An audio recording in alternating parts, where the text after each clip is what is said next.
ખૂબ સરસ. 5 અને 6 ની દીકરીઓને ખૂબ ખૂબ અભિનંદન.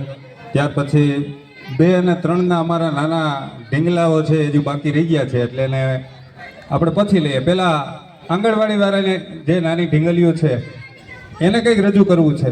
વાહ, ખૂબ સરસ. જો આવડા બાળકો છે એ સ્ટેજના પગથિયા છે એ ચડતા થાય ને એ ખૂબ આનંદની વાત છે. નહીતર આ